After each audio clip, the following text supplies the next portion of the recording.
पोटका विधानसभा seat से निर्दलीय प्रत्याशी कांदू मुनि भूमिज पर जानलेवा हमला करने के आरोपी अलहर मांडी और उनके पुत्र रजन मांडी समेत 5 आरोपियों को की गिरफ्तारी नहीं होने से परिजनों में रोष काफी देखने को मिल रहा है। पीड़ित कांदू मुनि भूमिज ने बाघबीरा पुलिस से आरोपी अलहर मांडी और उनके पुत्र रंजन मांडी समेत अन्य 5 नामजद आरोपियों की गिरफ्तारी की मांग की है। कहा कि आरोपियों की गिरफ्तारी नहीं होती है तो आंदोलन किया जाएगा। बता दें कि मामला भूमि विवाद से जुड़ा हुआ है। घटना के बाबत बताया जा रहा है कि विवादित जमीन पर आरोपी अलहर मांडी बीते रविवार को जबरन गेट लगा रहा था। विरोध करने पर अपराधियों ने पोटका के निर्दलीय प्रत्याशी कांदू मुनि भूमिज पर जानलेवा हमला कर दिया।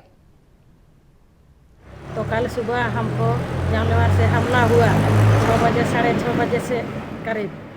तो उसके बाद हम लोग थाना गए तो हम लोग थाना में शिकायत किया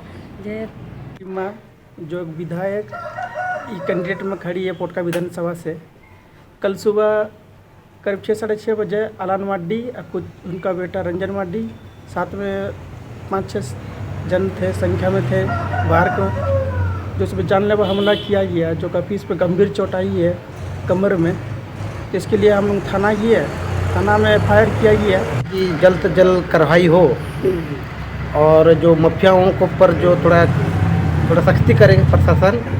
प्रशासन थोड़ा सख्ती नहीं कर रहा है, इसीलिए आज मेरा माँ का